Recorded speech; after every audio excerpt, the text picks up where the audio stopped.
नुआपड़ा अबकारी विभाग को मिली एक बड़ सफलता।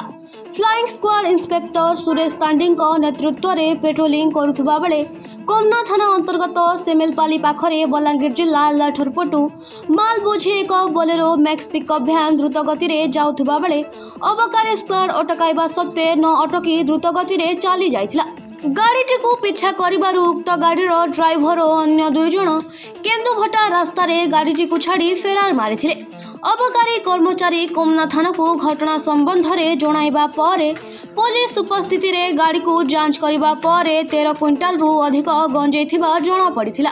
Bolero Max pickup van number OD 03AC 5204 सह गंजेई जबत करी नुआपड़ा अबकारी कार्यालय को नेबा परे अबकारी इंस्पेक्टर घटनार तदंत आरंभ करथिले। समस्त अभियुक्त फेरार थिबा अबकारी विभाग सूत्ररू जणा पड़िछि। जबत गंजेर अनुमानिक मूल्य 1.5 कोटी टंका आकलन करा जायछि।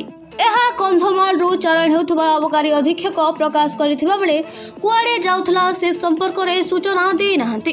तेबे एसबु गंजेई नुआपड़ा जिल्लार कौनसी एक स्थान को चालाण हेउथबा साधारण रे मत प्रकाश पाउछि।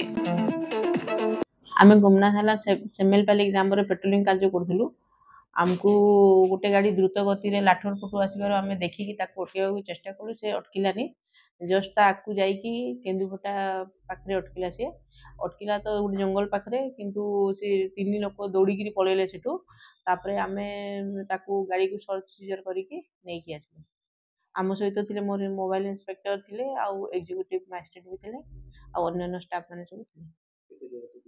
13 क्विंटाल 22 केजी 26 केजी अनुमान करा जाउची आसुला आपनकर कंधमाल रु किंतु कोठी की जाउतला सेटा ए पर्यंत आमे कंफर्म हे पानी। एकुच माने तो ऑप्शन अछंती आमे जाइथिलु एबे भी तांकर घर गुडा सब सर्च करिके आछछु से माने नाही हम बारंबार चेष्टा करबो तांको गिरफ करबाकू चेष्टा करबो। एक्साइज में एटा बड़ सफलता।